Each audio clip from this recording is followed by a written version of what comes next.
Hello, everyone. Welcome to No Credentials Required, where you don't need a press pass to talk sports. We are presented by Belly Up Sports in association with Godzilla Media. And to my right is the lead candidate for the coaching job at Auburn University, Dustin Henry. Dustin, how are you doing today? Oh, I'm doing all right. Doing all right. Let me tell you, we're going to be throwing lots of rolls of toilet paper on the trees at Toomer's corners after I get there. Well, it's either you or Adam Gase, I suppose. So, Oh, geez, I could beat him out, no problem. and I suppose the meme that if at the introductory press conference, the meme will be him looking for a Milo sweet tea around when it's during the press conference. Oh boy, what a disaster that still is. Yeah, that press conference was something else. Yep, and now it's a meme. So the Mhm. memes are forever. But before we Immortalized. get into yeah, exactly. Before we get into this week's episode, we're gonna remind you first uh, about our social media channels. We're gonna talk lots of NFL tonight, lots of NFL talk, and some fun things in the odds and ends segment. But before we do that, just want to remind you about our socials on Twitter, Instagram, and TikTok. It's at NoCredsREQ. Facebook.com/NoCredsREQ. YouTube, you can actually find us at youtube.com/at NoCredsREQ now. I was able to change the handle today. So I was pretty happy about that. Fantastic. Yeah, we actually have a handle. And Dustin, other really great news. We've actually broken the century mark in on YouTube for subscribers. Yeah. And I'll play that again. 100. Oh, geez, it's on a loop. Yeah, it's going.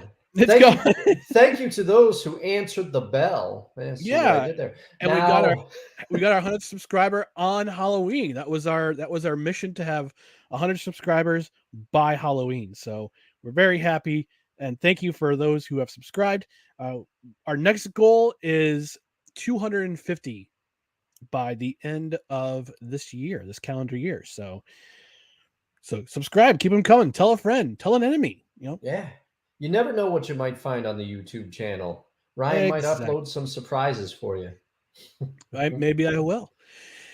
So we got the socials down here on the podcast side. Subscribe to the podcast. Spreaker is our home base, but you can also find us on Apple Podcasts, Spotify, iHeartRadio, Amazon Music, basically any platform that you can find. We're there. We're there. And if you're able to rate, 5 stars is the preferred number of stars, and also leave a review on any platform that you can. And if it's sufficiently cruel and unusual and makes me laugh or makes one of us laugh, we'll read it on the air. All Challenge right. accepted. Challenge accepted. All right. We're going to get into NFL Week 8, our wrap up here. And this is, we're just about to crest the halfway mark of the season. Next week is week 9. That means that, a lot of the playoff races are still kind of wide open. We see some teams pulling away in the divisions. We see some Yeah. teams kind of pulling back. But we got a lot to get into here. So let's start off with the biggest upset. Dustin, in your mind, who was the biggest upset of the week for you? Well, it's not so much that it was one powerhouse team knocking off another. For me, this game was just plain surprising, and to me, I saw a lot of this game. I was up at my friend Dave's house watching the Giants Seahawks. It's been a long tradition. Whenever they play each other, we watch it. Yep. But someone in his family is a Saints fan, so I saw a lot of the Saints game. Let me tell you, I did not expect the Saints to absolutely blank the Las Vegas Raiders. What is going on with the Raiders? And have we seen everybody's been talking about the resurgence, the surprising resurgence of Geno Smith this year, but is Andy Dalton having a little bit of a resurgence of his own? Yeah, right. The Saints offense is averaging 30 points per game with Andy Dalton at quarterback, and they said they're going to go with him for the rest of the way. Chris Olave looks like a superstar in the making. Alvin Kamara is Alvin Kamara. He's starting to get the work in the passing game that we thought he would. But the bigger surprise for me in this game is the Raiders. Famously, we both said that we thought the Raiders would have some juice after some of their offseason acquisitions. We thought Derek Carr would be able to put it together with his best college friend there, Devontae Adams, signing down there. And it just really hasn't happened. And what's worse is Josh Jacobs, who I chided the Raiders organization for putting him in the Hall of Fame game. I thought he would not have that much of a role in the offense. He's been one of the bright spots. He's been unbelievable, but the Raiders just, wow, it's not looking good in Vegas. Absolutely. Oh, and I forgot to mention that we appreciate your algorithmic engagement comments. I forgot to play the harp. So We can't forget the harp. Can't forget the harp. Bring us your algorithmic engagement comments. I put it in both on YouTube and on Facebook. What's your biggest upset, your biggest disappointment, your most impressive performance, and your hottest take from NFL Week 8? Let us know in the comments, whether you're watching on Facebook, whether you're watching on YouTube, if you're on our social media channel, any social media channels, or if you're watching afterwards on the replay. Let us know. Yeah. Always. It's not just us that have a voice on the show. This is your chance to get involved. And also, This is the people's show. if you think that this guy in his room with the landlord beige walls thinks, if you think I'm crazy, let me know in the comments. Just be like, hey, you're way off base. Andy Dalton is still Andy Dalton, and I'm going to tell you why. Let us know. Yeah. If you see this guy with the bric-a-brac behind him, if you think he has a bad take, let us know in the comments. Yeah. We appreciate them. Now, for me, the biggest upset in my mind, it was the Browns beating the Bengals. And This was a Monday night. This was last night's Monday night game. I was shocked by the result, 32-13. But the biggest thing for me is that Joe Burrow is getting he's seeing ghosts himself, and that ghost is Myles Garrett. And Myles Garrett was in his kitchen. He was in his living room, in his hallway, his fire pit, his swimming pool. He was in all of that and more last night against the the Browns. Fun fact about Joe Burrow: he has never beaten the Cleveland Browns. That accident that was mentioned. When I saw that in the show rundown for tonight's show, I was shocked. And I mean, yeah, Myles Garrett got in there and took the remote, changed the channel on his TV. I mean, he was all over. He was all over him, and it seems that he kind of has Joe Burrow's number. Over the year, I think Myles Garrett said, "I'm always going to get to him," and it seems like he always gets to him. It's amazing to see. Yeah, and what's funny is that the last couple of weeks, Joe Burrow he's been outstanding. He's been solid. I know because I've seen it in one of my fantasy teams. Unfortunately, we got the mustache rides. That ride had to be shut down this week. Big ol' L, the first L this season. So somewhere the 72 Dolphins, those old kooks, they'll bring old farts, bring out the champagne for that one. Yeah. Mercury Morris is going to bust through the wall of your house like the Kool-Aid Man. Oh yeah, we're still undefeated. Yeah, but the protection for the Bengals has been very solid. They've cleaned that up quite a bit until last night, and it was evident in the scoreboard. It was evident on the field that Keebler Elf is somehow still on the field of Brown Stadium. I don't know how he didn't go with the dog. He went with the elf. Yeah, I don't know. Brownie the elf. I don't understand it. I don't get it either. All right, we're gonna move on to biggest disappointment. I'm gonna lead off with this one, and this might take me a few minutes, but I was supposed to have my crash landing Monday with my buddy Dan Goldstein last night. Shout out to Dan, South Florida Jets fan. It was Halloween last night, so he was out trick or treating with his little girl, and I was up here in New York. I was handing out treats, but I was also fighting the cold. I've been also fighting the cold, so if I sound a little nasally, too bad. But we're going to go over the disappointment of the New York Jets losing to the New England Patriots, and I'm sorely disappointed in our quarterback, Zach Wilson. He had a great first half. He had pretty good 22 minutes and 30 seconds. And the Jets were in Mac Jones's face.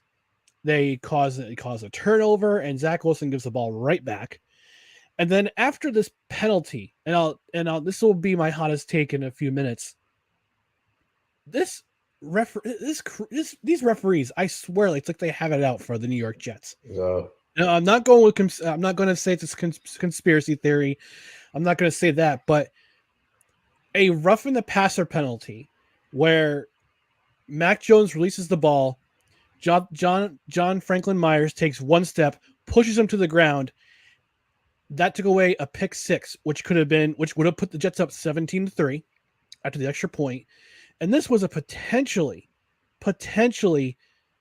a franchise turning interception. This was a franchise turning pick six. Unfortunately, we see laundry on the field. And it's a roughing the passer penalty. Now, that took away the 7 points. The Jets stopped the Patriots there. It was 10 instead of a 17-3 lead, it was a 10-6 lead at the half. And after the press conference, we also saw a phantom offensive pass interference penalty on the Patriots' only touchdown of the game too, which was not called. But after the game, Robert Saleh was asked, what was the explanation on that roughing the passer penalty? And his explanation was, we were explaining that JFM hit Mac Jones too hard.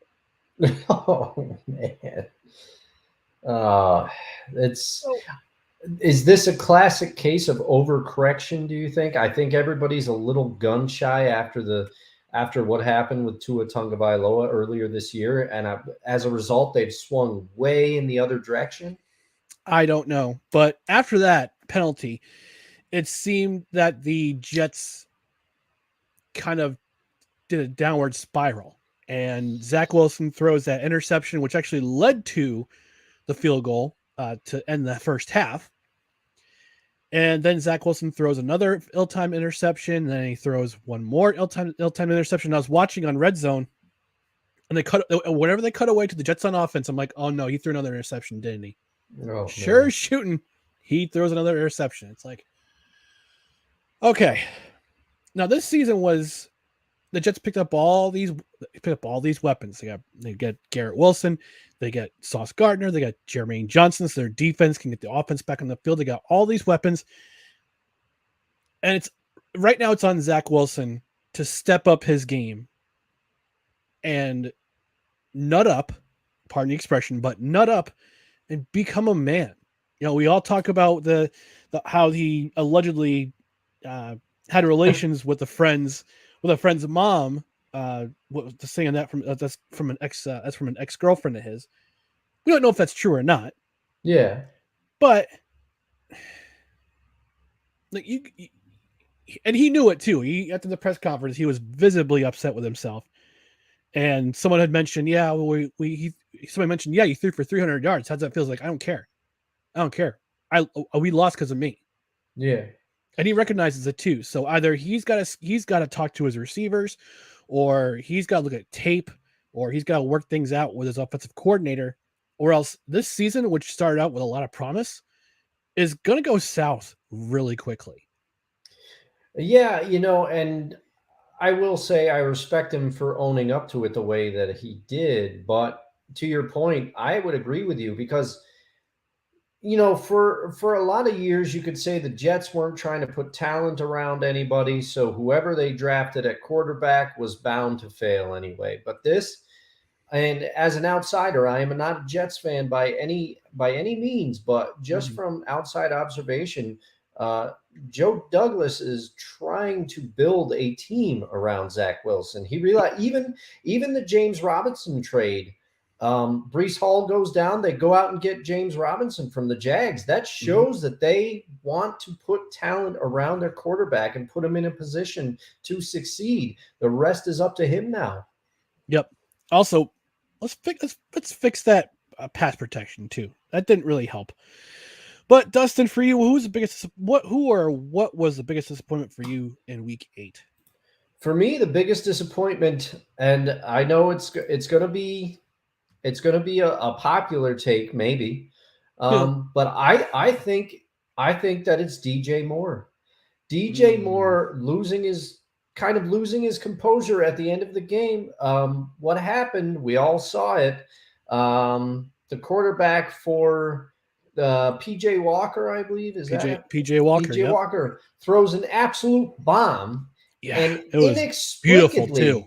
Beautiful. inexplicably, the Falcons let the one player on Carolina that you don't want to get behind your defense get behind the defense. And DJ Moore makes a spectacular catch in the end zone off of a absolute beautiful pass from PJ Hmm. Walker.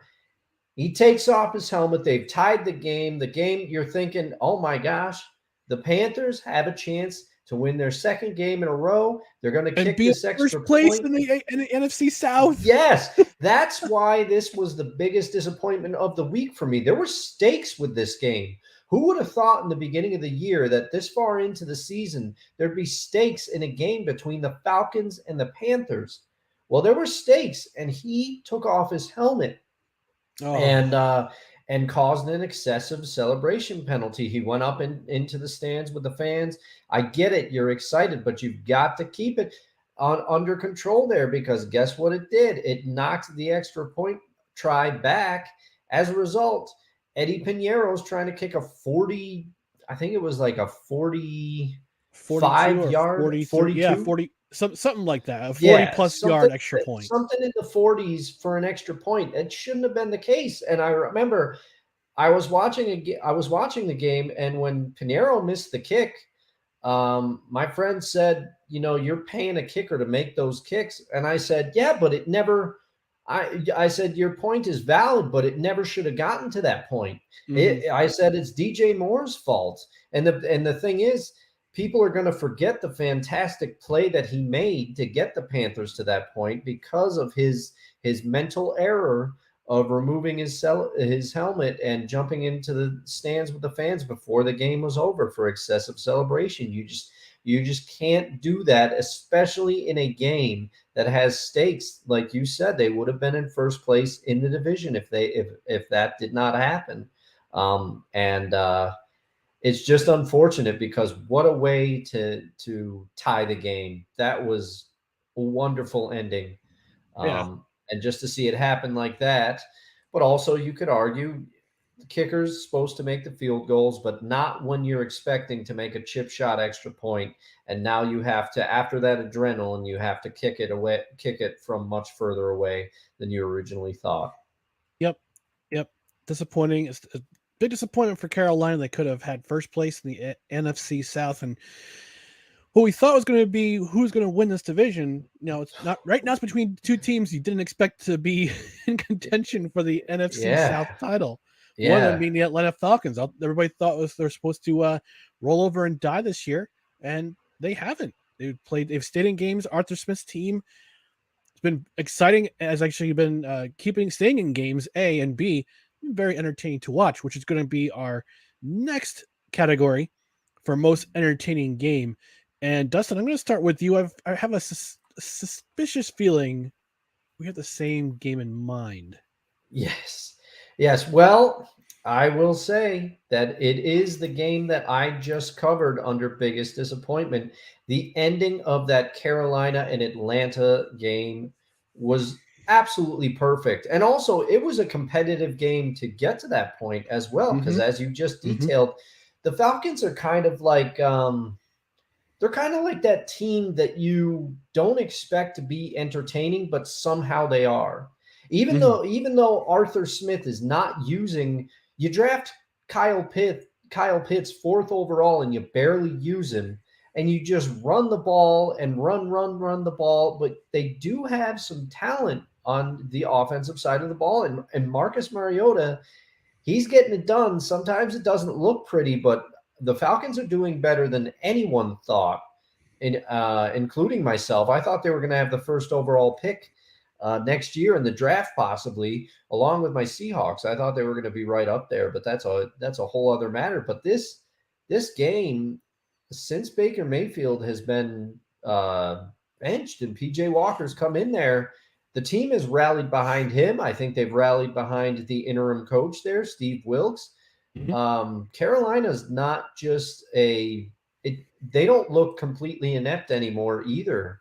No. It seems like one of those cases of addition by subtraction. So that was just and that ending, I've said it before, but if you were to take somebody that doesn't watch football and sit them down in front of the game and say, this is why I watch it, I think they would understand. Yeah, and that's for me. Same for me. It's watching on Red Zone, cutting in and out of the games, especially this one. This was a fun game to watch. It would have been fun to see live. I mean, I've been to Atlanta. Yeah. I love that region. It's a fun place to go to just pal around and whatnot. But that would have been a fun atmosphere just to see that back and forth and that long touchdown. And that twist at the twist after the touchdown of DJ Moore getting called for the unsportsmanlike conduct, which, I'll get to that later. I'll talk about that later. I'll talk about about the officiating later. But no, it was just an entertaining game to watch. You had the overtime. And Young Hui Koo with that field goal to get the win, and the Falcons are in first place in the NFC South. It was fun. It was fun. It was just fun to see them cut back and forth between the game and all those. And also that defensive touchdown. We had a touchdown and interception. Yes. That's the best abbreviation in all of sports. Yeah. But we should abolish pick six and it should be taint forever now. Yes. But I would like to give an honorable mention to the Commanders game. Taylor Heineke, you commented about the Heineke magic, I think a couple weeks ago on the show. Yep. He really is entertaining to watch, and Terry McLaurin looks reborn. It is undeniable that he and Heineke have a connection. And don't look now, but I initially said the Commanders were going to be better than I think a lot of people thought. And you blink, they're at 500 in that division. Now, Obviously, they're not going to win it because you have the Giants, Eagles, and Cowboys, all of whom are playing well this year. But they are also not a doormat in the NFC East, it would appear. Now, the bloom could come off the rose. They could turn into a pumpkin, but that was quite an entertaining comeback to watch as well. And also Sam Ehlinger, I didn't see much of what he did, but the Colts were in that game late, so he couldn't have been too bad. Yep. No, absolutely. Both the Colts and the Commanders, each team desperate for a win. And Washington comes out. So with the win, comes out Indianapolis to win, and that leads into our most notable performance. And I'll lead off with the aforementioned Taylor Heineke. He went 23 of 31 for 279 yards, 1 touchdown, 1 interception. He led the Commanders on their game-winning drive, and he gets the Commanders to 4-4. And right now, if the season ended today, they would be in the playoff picture. They'd be one of the wild card spots. Oh, wow. Yeah. So you would have I think I think it would be just outside because San Francisco's 4-4, but their division record is 3-0. Oh yeah. So they're just on the cusp. So right now, if the season ended, you'd have Philadelphia, Minnesota, Atlanta, and Seattle as your top 4 seeds. Then just you have the like Cowboys and the thought. Giants. Just like everybody thought. And then Dallas and the Giants would be the other 2 seeds. It'll be the 5 and 6, and at 7 would be San Francisco based on the better division and conference record. But the Commanders are just right outside that particular wild card. If they win a couple more games, they're in contention. You might see Ron Rivera's team, and also, by the way, condolences to the Rivera family. I understand Ron Rivera's mom passed away today. Oh, geez. Yeah. Yeah. So uh, Condolences to Ron there. our biggest condolences to the Rivera family. Now they're playing extra inspired with Taylor Heineke at the quarterback, and he was my most impressive performance of the week because just the fact that he's come in for as an injury replacement for Carson Wentz, who was thought to be the guy at quarterback who was going to lead the Commanders, and it turns out that's not the case. Yeah. One injury makes a whole heck of a lot of difference, and Taylor Heineke has got this team. He's got this team rolling. So Rivera's got some decisions to make when Carson Wentz is healthy, but I think he's going to stick with the hot hand. You always stick with your hot hand. And in this case, it's Taylor Heineke. Yeah. Which again, I'll say it. I said it before. I'll say it again. PJ Walker, Taylor Heineke, spring football works. It's true. It's true, which the XFL is back with some new teams and some redesigned logos. Yes, and I have I've created my own. Not I created my own logo, but I kind of updated a logo for one of the teams, but which I'll share a little bit later. But Dustin, most notable performance in your eyes? Well, for me, I got a little bit of a Batman and Robin vibe going this week. I got a dynamic duo. I Ooh, got, and they are both in Philly, and both of these Eagles are flying right now. fly, Jalen Eagle, Hurts, he only fly. threw for 285 yards, but he had 4 touchdowns, 3 of which went to AJ Brown, who had 6 receptions for 156 yards and the aforementioned 3 TDs. Those two were clicking on all cylinders in Pittsburgh, and it was fun to watch. Let me tell you, AJ Brown has done what they were hoping he would do when they acquired him from the Titans. Also, they have Devonta Smith on the outside. The Eagles' defense is playing well. They are clicking Yeah. on all cylinders, and I would say they are the class of the NFC at this present time. They're the only undefeated team still left in the NFL. Mhm. And wow, Jalen Hurts continues to impress, and I was very impressed with AJ Brown this past week. All right. Now, next is our hottest individual take of the week. Dustin, I'm gonna have you lead off in this category. What's your hottest individual takeaway from this week?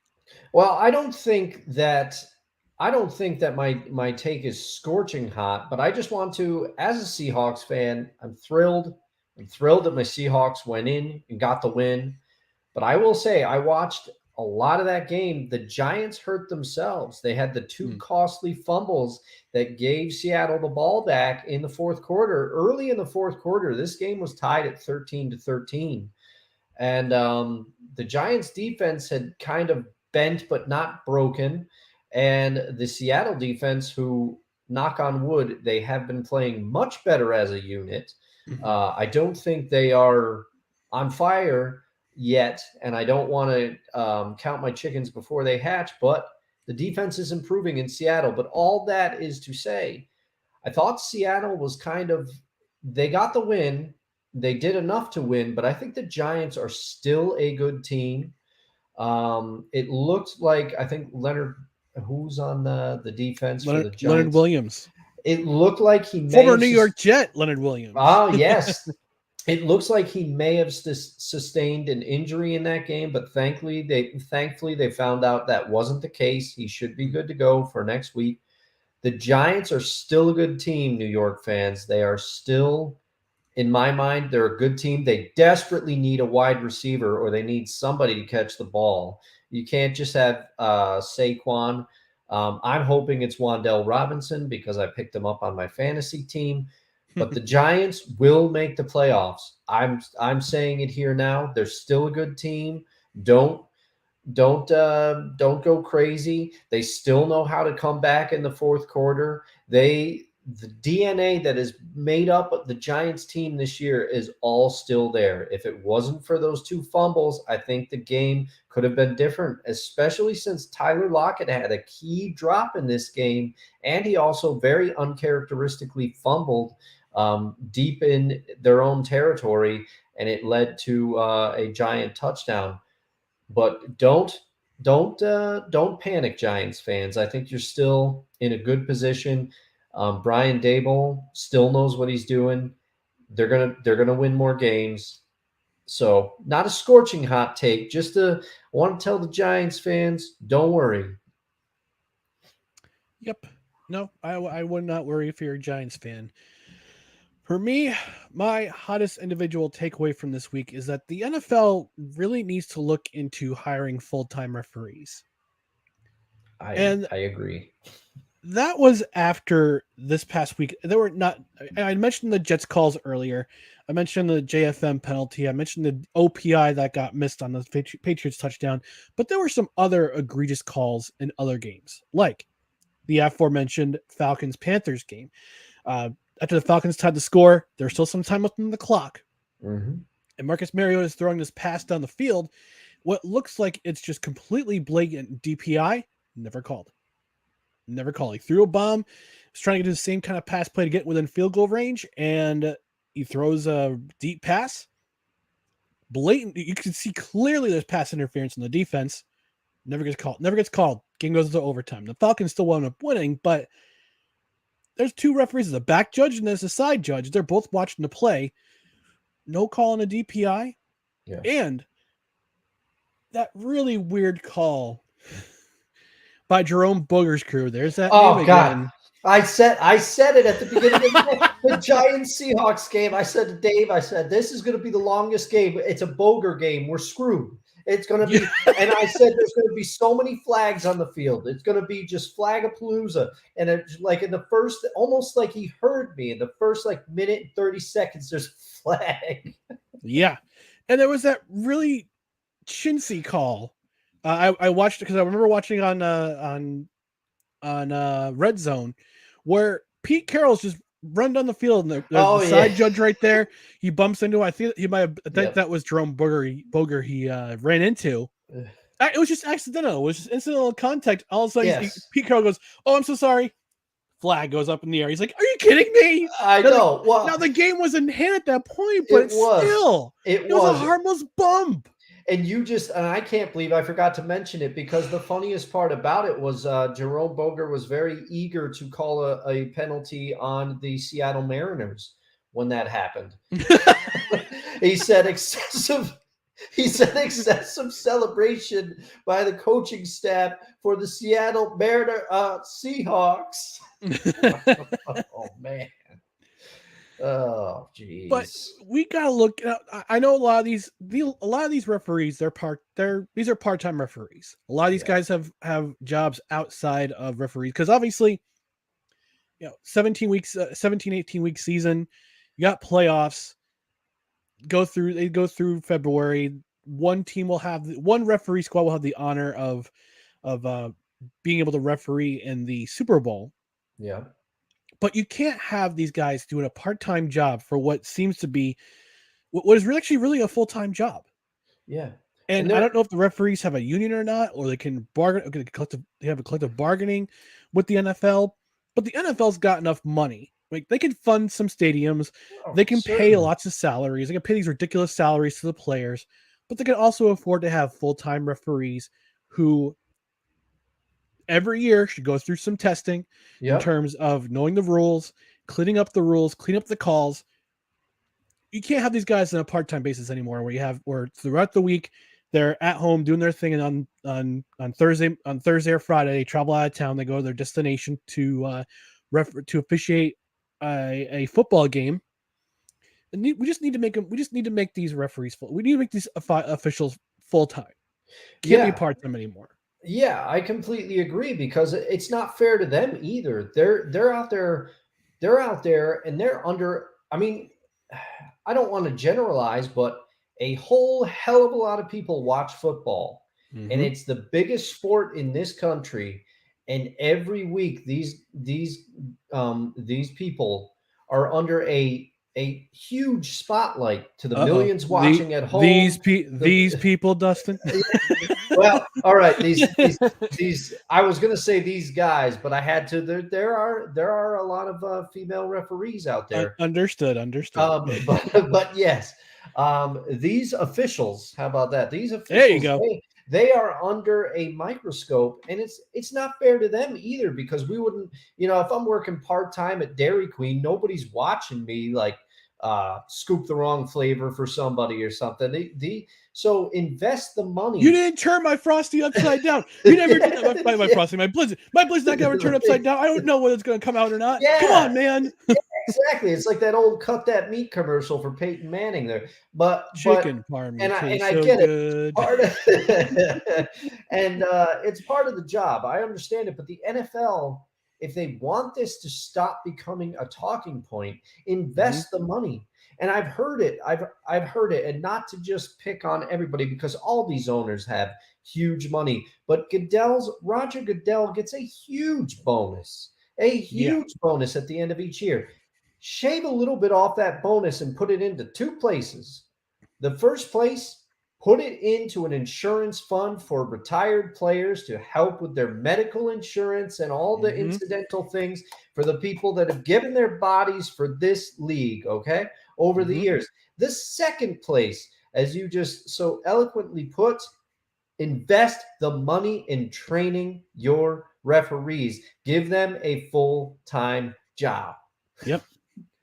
Absolutely. And at least, if you want to do the bare minimum, at least have the head on each officiating crew that's their full-time job. If you want to use the part-timers to fill in the other roles, but at least the head of the officiating crew would be there to say, no, that's not the correct, have full-time jobs. Yeah, I mean, they get a report card every single week on what calls were right and which calls were wrong. And I have a feeling at least 2 or 3 of these calls are going to be wrong this week.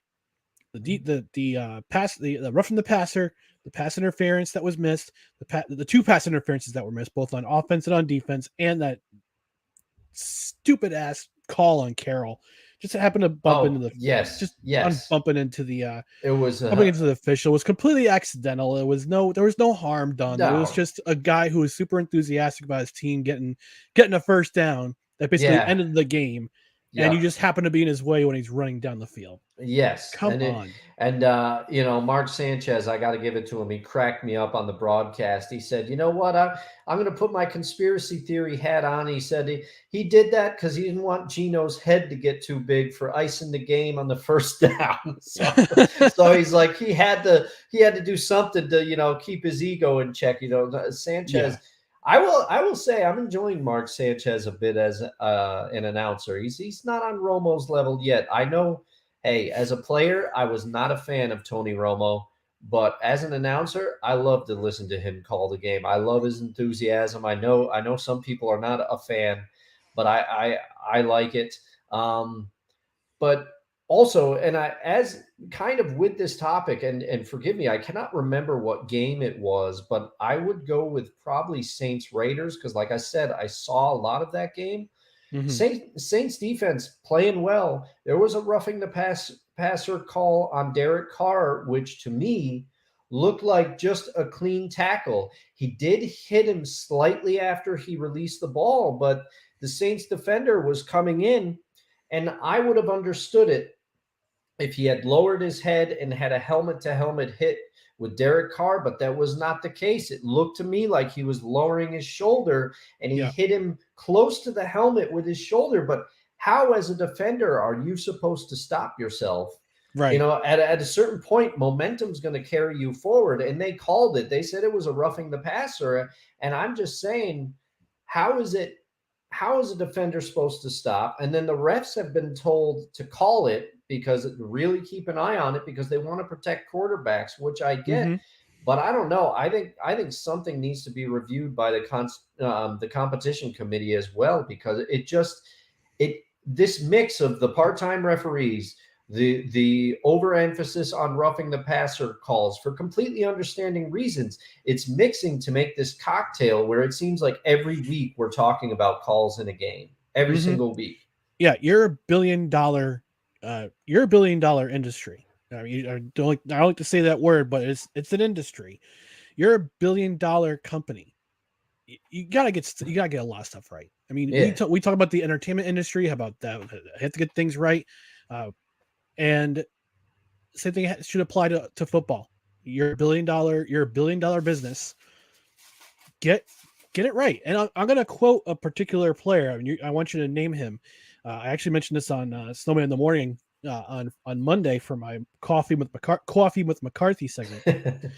And this is the quote from this player. He says the quarterback messes up, doesn't see the blitzer, or the line screws up. I don't know what happened. The quarterback or the lineman on offense. The defensive player comes in and hits him hard, and they throw a flag on the defense. Tell me the player who said that. That would be the purveyor of TB12 himself, right?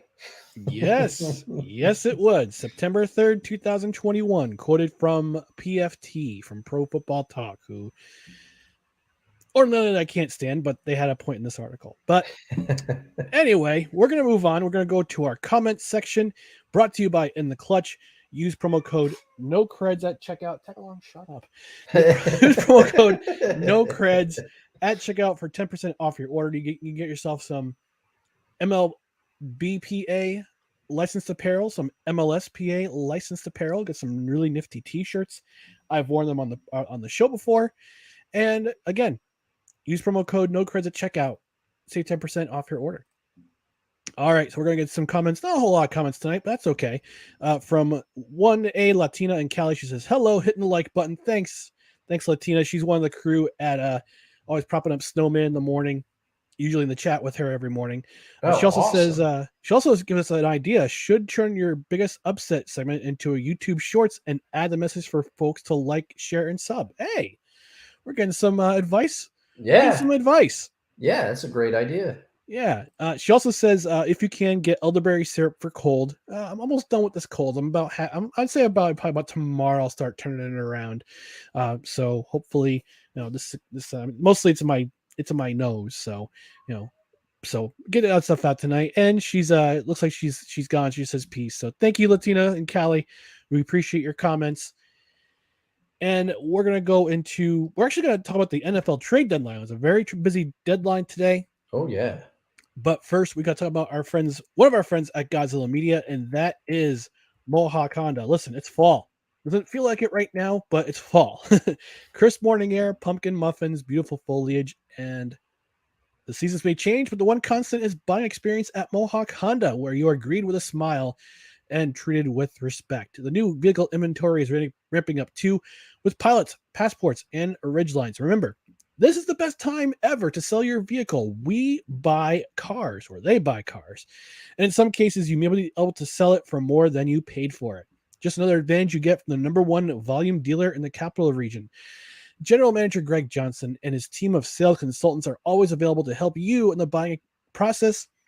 Big news, Scott Monahan is back at Mohawk Honda. He brings his 30-plus years of automotive experience with him. Stop in and welcome Scott home. And hey, also go see my guy Evan Zwalen. He got me into the 4 doors, the 4 doors and a hatch of a 2016 Honda HRV. Yes, the season's changed, but at Mohawk Honda on Freeman's Bridge Road in Scotia and online at mohawkhonda.com, they always go out of their way to please you. So, Dustin, let's talk about this NFL trade deadline. We had 10 trades today alone. I believe they said it was I think it was Schefter who tweeted out, Adam Schefter who tweeted out, this is the busiest trade deadline day in the history of the NFL. Wow. If you had a chance to look at the trades, which trades kind of surprised you? Which trades you were like, wow, this team's all in on this on trade deadline? So, you have a chance to look at the trades. Which ones impressed you? Which ones surprised you? And which ones you were like, what's going on here? Yeah, I haven't had a chance to look at a lot of the trades. I was working diligently at my day job, but there was one that caught my eye, the one that was shocking, and I understand it because of the record for the team this year. But the Lions trading TJ Hawkinson to the Vikings within the division, that shocked me. Also, because TJ Yeah. Hawkinson has long been a offensive weapon for the Lions. He is you thought, and I don't think he's particularly up there in age. I think he's still relatively No. young. So I thought they would be hanging on to him for the future as part of the build in Detroit. But to trade him within the division, usually that does not happen. So apparently, maybe he wasn't thought of as highly as I thought by the current regime, the Dan Campbell and the regime there. So that one surprised me. The other one, and I understand why they're doing it. And you wondered if he was going to be traded because he was rumored to be on the outs in Pittsburgh. But I thought the Giants might work to go get him as Chase Claypool. Yeah. I will say the Bears was not the team that I expected to be in the running for Chase Claypool. I haven't had a chance to look at the picks and or players that the Steelers received in return for the I Chase Claypool. believe it was a second round pick in next year's draft. Okay. All right. So, and you I'm confirming understand, right now. all right. And you understand why the Bears are doing it because they want another young receiver to build with Justin Fields, who I will say I think is finally heading in the right direction. The Bears, the Bears had some decent moments in that game against Dallas. There was never a time where you thought the game was going to be in doubt. Dallas is by far a superior team, but you can kind of, it was the first time for me at least where I say, okay, I can kind of see what the Bears are trying to build here. So you understand why they went this direction to go get Claypool. But I thought the Giants or another team that really needed a receiver would go out and get Claypool. Yeah, that was the head scratcher in my mind. Was Claypool to the Bears for a second rounder? It wasn't the second rounder that they received from the Ravens for Roquan Smith in that trade that happened. I believe it was yesterday. But this was a head scratcher in my mind because the Bears' record, and if I'm looking at the standings right now, I see the Bears are currently at 3-5, so they're kind of behind in. They're I think they're 2 games behind in the wild hunt for the wild card. So they're by no means out of contention. But you just traded Robert Quinn. Yeah, to You the just traded Eagles. to the Eagles for like a Mhm. 6th-round pick.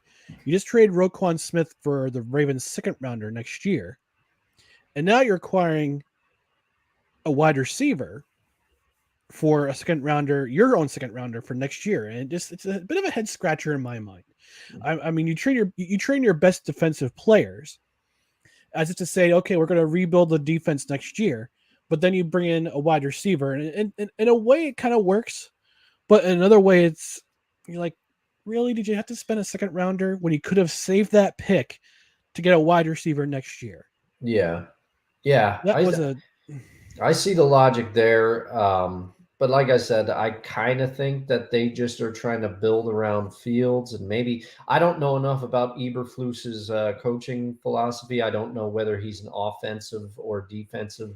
he was the offensive coordinator in Indianapolis before he got Okay, hired. then that's what he's looking at. He's an offensive minded coach, and that's what he's trying to do. I guess is acquire more weapons for his young quarterback. Who knows?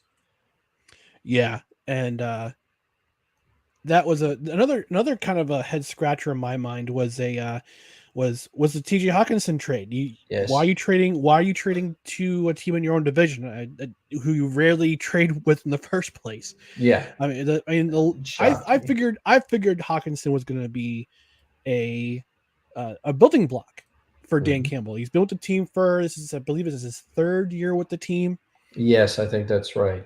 and you're trading him to a division rival. I'm kind of confused in that in that regard, but look, if you're comfortable with the way you're going, and if you figure this season's lost, then fine. But you're treating your best your best probably your best receiver outside of outside of Amon-Ra St. Brown. Yes. That's just a head scratcher in my mind. I mean, I know I know the Vikings just lost one of their tight ends, so that could be a factor into it. Actually, it's funny. I saw on social media today the TJ Hawkinson's evolution into a Viking. You see him with the short haircut in his draft photo, and you see him growing it out, growing out. Yeah. And now he looks like a kind of looks like a Viking. So Yeah. now here's another trade that was kind of interesting. The Jacksonville Jaguars acquiring Calvin Ridley from the Atlanta Falcons. And to me it seemed like a gamble. Well, I'll play that again. has he been officially reinstated? No. Yeah, see that's what almost makes it even more strange for me. When I I didn't get it, I didn't hear about this trade, Bo, and I saw it on the rundown. I went, what? Yeah, the earliest that Calvin Ridley can, according to ESPN, the earliest he can be reinstated is February 15th of 2023. Wow.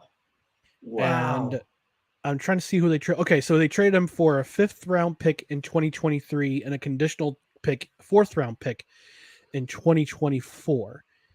So it says if the conditional pick could become a 3rd rounder if Ridley reaches certain incentives in 2023, or it could be a 2nd rounder if he's signed to an extension.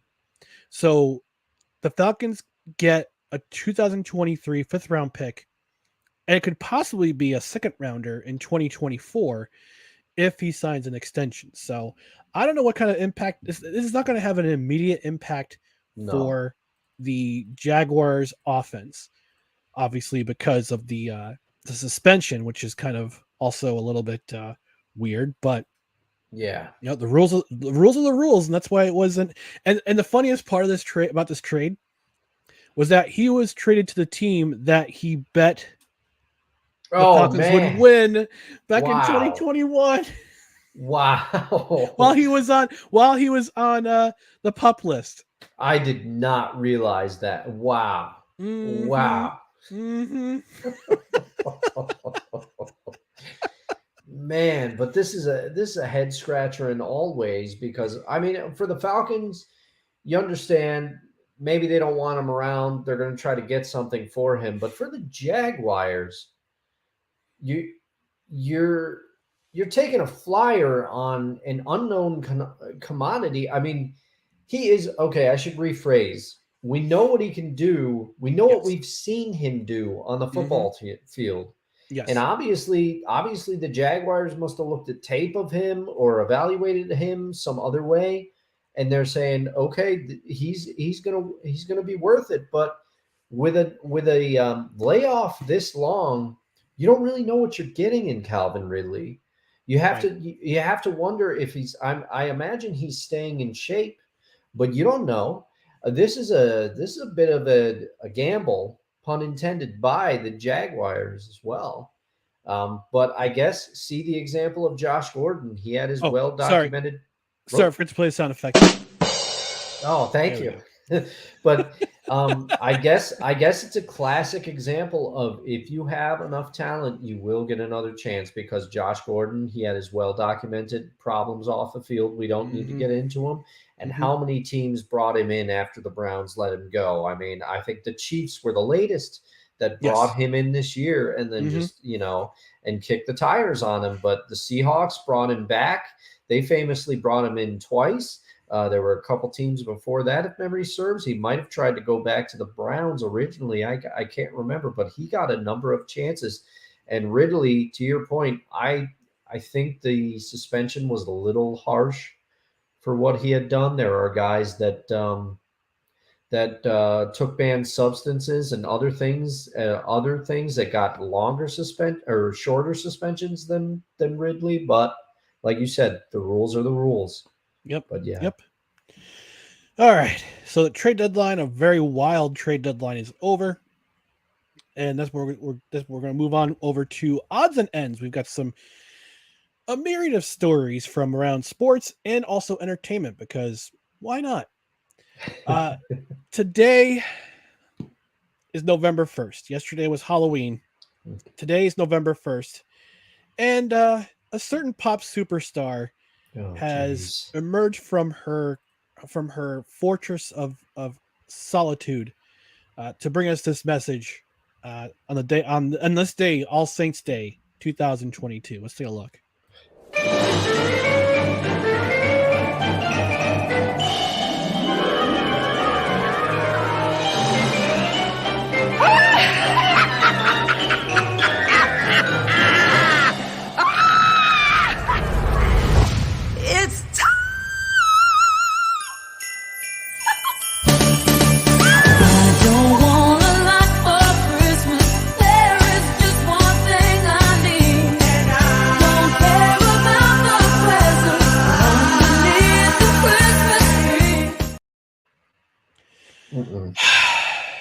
Dustin. Now, I'll put a caveat on this. Mariah Carey is still very, very attractive at 50. I think she's 52. Wow. Yeah. Yeah. She's doing all right. She's doing okay.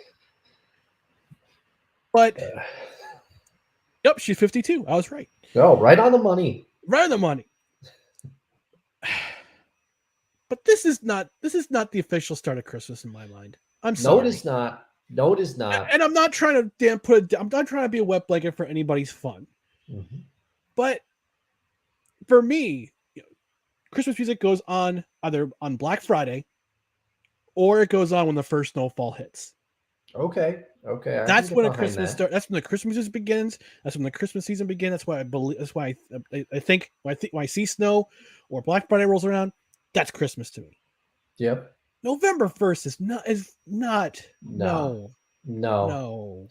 And this is, and I will say, I mean, she's showing off the 5-octave range there among other things, but the laugh was terrible. The laugh as the witch, it was terrible.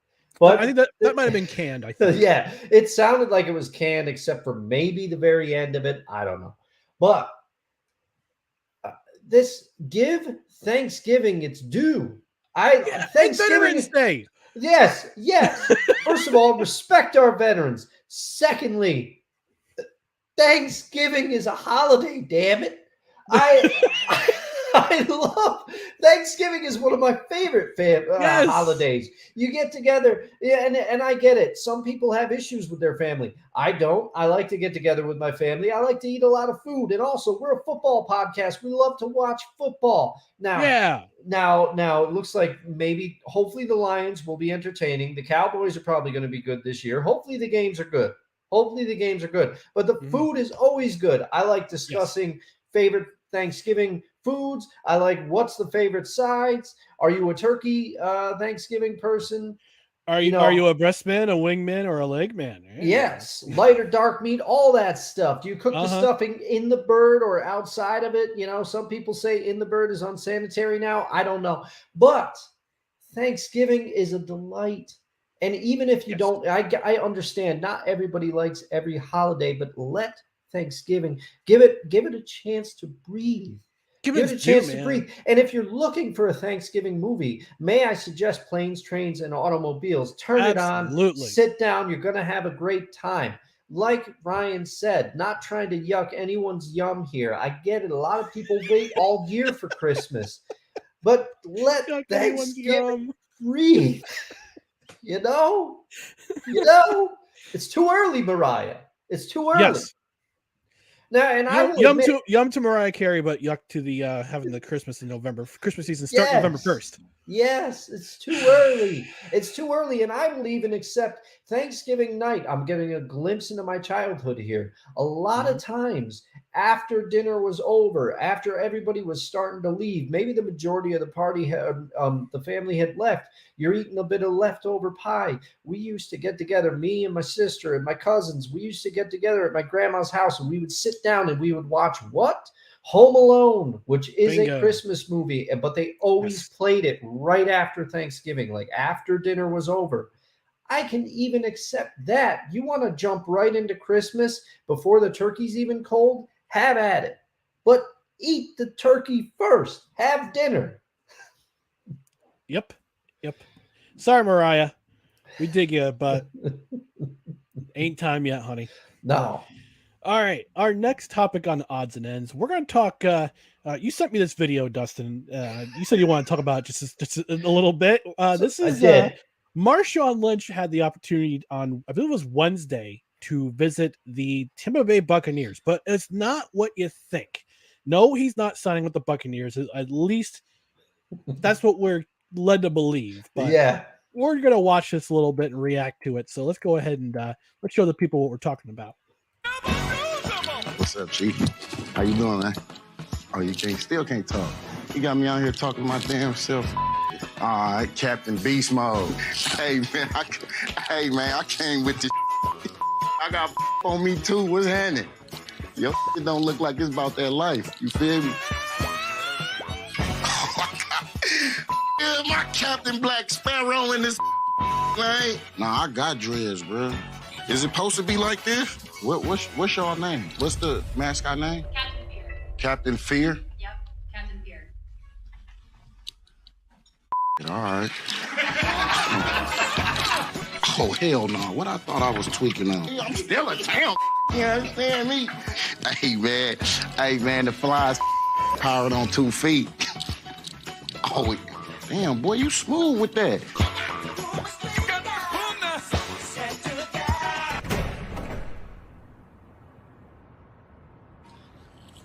That popcorn do smell hella good. Which way we going?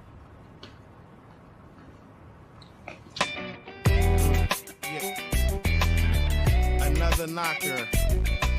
Check it out. We finna go jump on the whip one time though. We still call it a whip, right? Hey, watch how I hit these high steps with these things.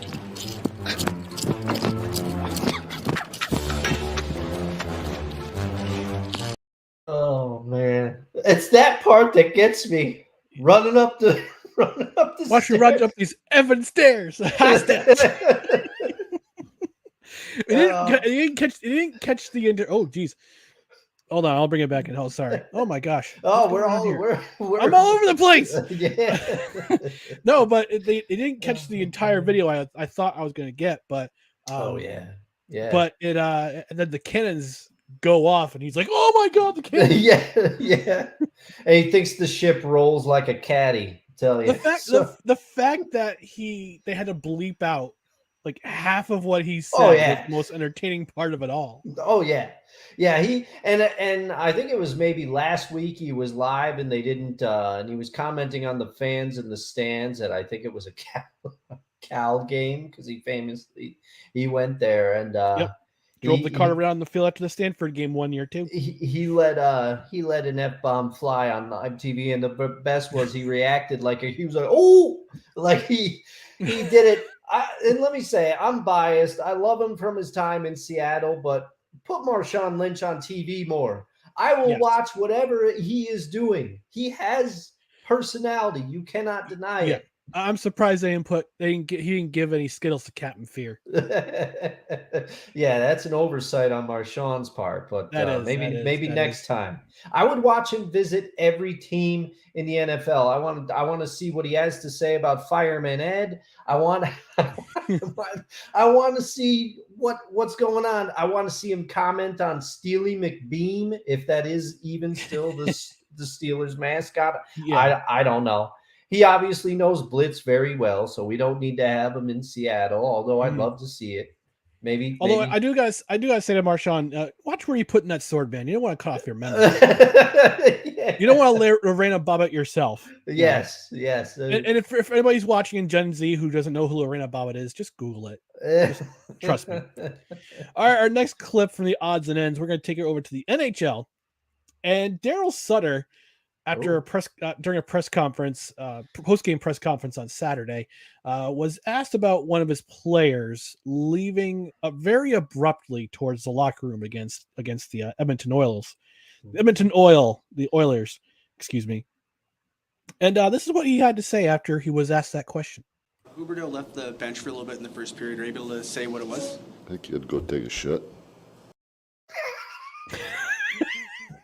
I'll play it again. So I'll play it again in case you didn't hear it. You definitely want if there's kids in the room, you kind of want to just plug the ears for a second. Huberdeau left the bench for a little bit in the first period. Are you able to say what it was? I think he had to go take a shit. Well, And hey, Darryl Sutter is one of the more verbose individuals in the NHL coaching ranks. He's very. He's been described as kind of Bill Belichick like. yeah, In I can the see it with the delivery. the delivery and like the kind of, I won't say he's intimidating, but he's very blunt in his response. So I mean, part of it is he might have been honest. I mean, that it takes a while to get that hockey equipment on and off. I have friends who have played hockey and they say, yeah, definitely relieve yourself before you put your equipment on. Yes. But he might have also been kind of playing it close to the vest a little bit if there was actually an injury. Perhaps, yeah.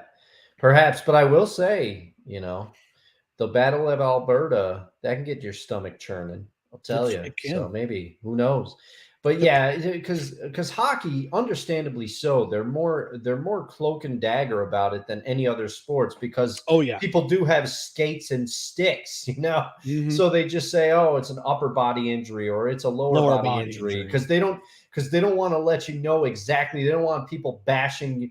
He's out with his left knee, and then he comes back like 2 games later, and these people are just bashing on his left. Yeah, knee, they're checking his knee with a stick. Yeah.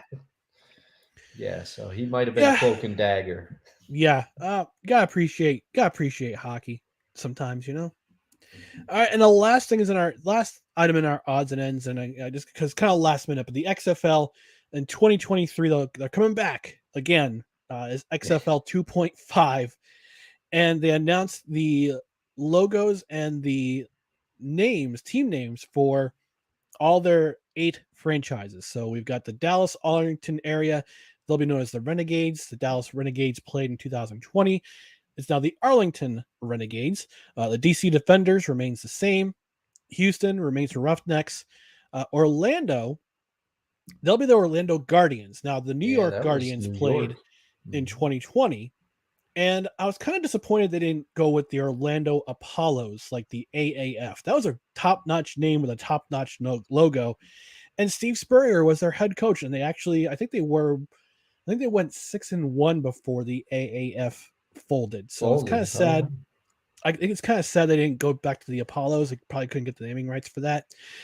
San Antonio get the San Antonio Brahmas. I think it's a nod to the Rock being the Brahma Bull of the WWE once upon a time. Oh, yeah.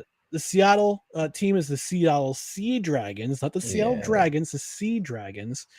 The St. Louis Battlehawks are back. And last but not least, the Vegas team is known as the Vegas Vipers. Tampa Bay were the Tampa Bay Vipers back in 2020. Looks like they decided to go with the new logo and color scheme for Vegas. Now, I took some time on Monday or yesterday, and I decided to make an alteration to the Seattle logo. So let's go ahead and take a look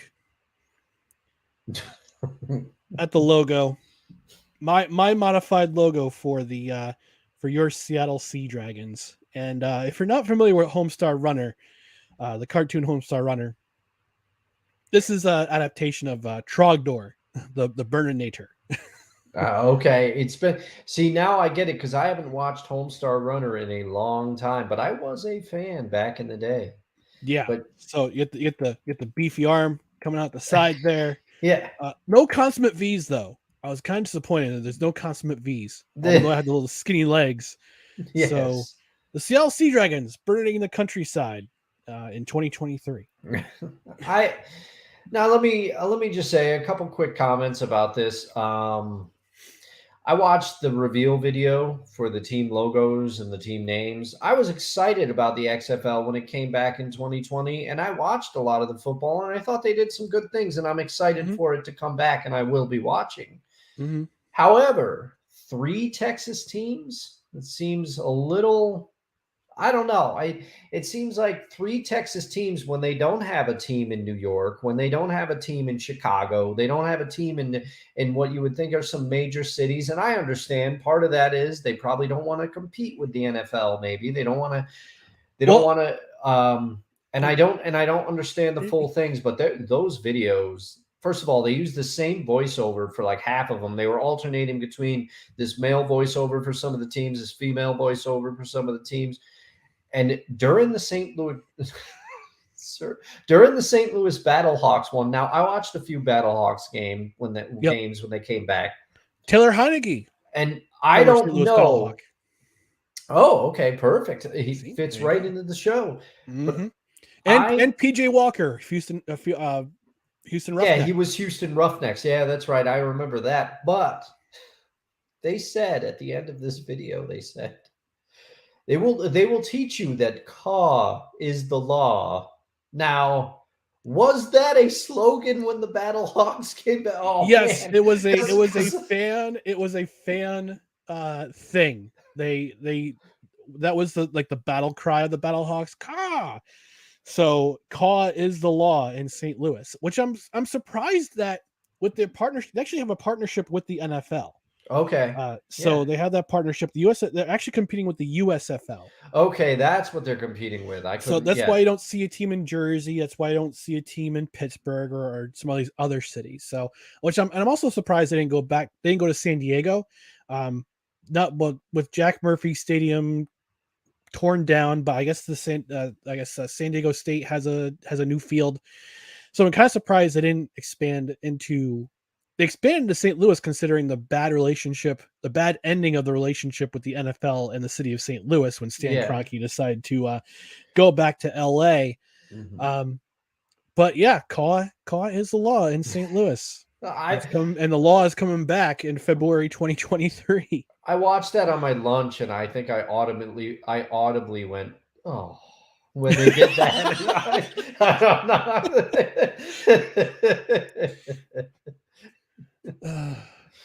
Man, but hey, the Battlehawks, they were an entertaining team, if I remember. The only team that I really, and I did watch them because I love my Seahawks and I root for the Sounders FC. So I was like, let's get on with the Dragons. Jim Zorn, I love you, but you didn't have the Dragons hopping. You did. They were struggling. My team was the New York Guardians, and I was actually the beat reporter for Belly Up Sports when they started. So it was a Matt McGloin, the most interesting halftime interview. Oh my God! I remember the short history of the XFL. And if you get a chance to go on YouTube and just type in Matt McGloin Guardians halftime, it was just him throwing his team under the bus against DC was just. He was so frustrated. It was a work of art in terms of throwing his team under the bus. He was driving it. Oh, he was. All right, we're going to get out of here. Before we do that, Dustin, why don't you go ahead and tell the fine folks about the Extra Life fundraiser that you're coming down to the wire. Yeah, well, actually, and glimpse behind to see how the sausage is made. I will be finalizing some things for the stream after the show tonight because the weekend is upon us. It's Saturday, November 5th. I will be streaming games for hopefully 24 hours. If not, I will go as long as possible. I am planning on starting between 9 a.m. and 9:30 a.m. And I will be raising money to fight childhood cancer and other sicknesses. I'm affiliated. I'm raising money for a charity called Extra Life. They are affiliated with the Children's Miracle Network of Hospitals. The local branch here that I will be raising money for is the Bernard and Millie Duker Children's Hospital at Albany Med. To those of you who have already donated, you are beyond generous. Words can't express how thankful I am. If you haven't donated, I have the fundraiser on Facebook. You can go to my Extra Life page and just search. The website is extra-life.org and just search for El Dusto 67. You can find my page. I will be streaming. Hop on by. Join me on Twitch. We're going to have a good time. All right, and you might see an appearance by yours truly during the live stream too, just to stop and say hello to Dustin, maybe give him some refreshments. Oh, excellent. Yeah, you're keep 'em welcome. going. Anytime. All right. As for me, the other side project I have is called Have Another Donut. A New Jersey Devils podcast is now available. New episodes after a week of not having an episode because of family member having an emergency. I had to postpone that particular episode. But episode 2 is now out. Talk about the last 2 weeks New Jersey Devils hockey. Also talk about a little bit about the Utica Comets and the Adirondack Thunder, which are the farm teams for the New Jersey Devils. So Have Another Donut, a New Jersey Devils podcast available now. I believe it right now it's on Spotify, Amazon Music, and Google Play. I'm still trying to figure out how to get it to go onto Apple Podcasts. But those three you can find. You can also find it on Godzilla Media's YouTube channel if you care to see this face talk about New Jersey Devils hockey for a good half hour. So awesome. So that's it. Yeah, that's pretty much that's it for the show. And we're going to scoot on out of here. But before we do that, just want to remind you about our social media channels on Twitter, Instagram, and TikTok. It's at NoCredsREQ. Facebook.com, NoCredsREQ on YouTube. It's youtube.com/@NoCredsREQ. And also subscribe to the podcast. Spreaker, again, is our home base. Right down here below. Spreaker is our home base. You also find us on Apple, Spotify, iHeartRadio, Amazon Music, whichever podcast platform you prefer. Leave a rating. 5 stars is preferred. This many fingers, or actually 4 fingers and a thumb. That's how many stars we would like to have you rated at. And also review. If you leave a review, I might even read that review on the air. Thanks again for joining us on No Credentials Required, where you don't need a press pass to talk sports. We are always, as always, presented by Belly Up Sports in association with Godzilla Media. On behalf of future Auburn head coach Dustin Henry, Meet me at the trees. I'm Ryan McCarthy. Thanks for joining us. We'll talk to you next week. Good night, everybody. Oh, wrong one.